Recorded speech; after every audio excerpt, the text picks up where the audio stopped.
23শে অগ্রহায়ণ 1348 শনিবার।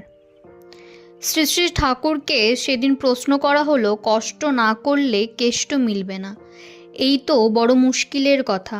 শ্রী শ্রী ঠাকুর বললেন, যেটাকে মুশকিল বলছো আমি সেটাকেই দেখি আসানের কথা।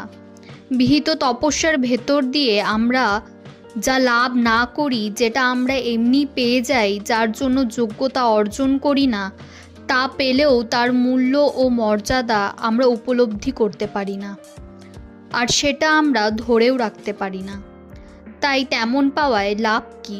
কিন্তু অনলস অনুশীলনায় চরিত্র যদি তৈরি হয়, তবে তা কেউ কেড়ে নিতে পারে না। আর চরিত্র ও স্বাস্থ্য যদি ঠিক থাকে, তবে মানুষ কিছুনার ভিতর দিয়ে সব সৃষ্টি করতে পারে। এই জন্য বাইবেলে আছে, প্রথমে স্বর্গরাজ্যের অন্বেষণ করো, তাহলে সব কিছুর অধিকারী হবে। স্বর্গরাজ্য অন্বেষণ মানে স্বপরিবেশ ইষ্টনিষ্ঠ, সুসঙ্গত, প্রীতিদীপ্ত, যোগ্য জীবন ও চরিত্র লাভের চেষ্টা। অত্যন্ত্র প্রয়াসে তবে কষ্ট বা পরিশ্রম গায়ে লাগবে না, ওইটিকেই উপাদেয় ও মধুর বলে মনে হবে।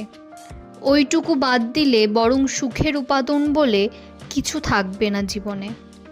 মোদ্দা কথা এই যে, প্রচেষ্টার ভিতর দিয়ে ছাড়া আমরা কিছুই লাভ করতে পারি না, সে যে কোনো দিকই হোক না কেন। শরীর বাড়াতে গেলে যথাবিধি ব্যায়াম করতে হয়, শক্তি বাড়াতে গেলে বিহিত রকমের শক্তির ক্ষয় করলেই তা সম্ভব।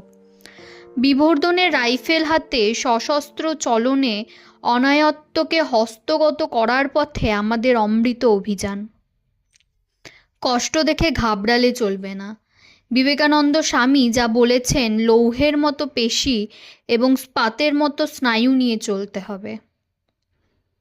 আজকের আলোচনা প্রসঙ্গটি এখানেই শেষ করছি। জয় গুরু।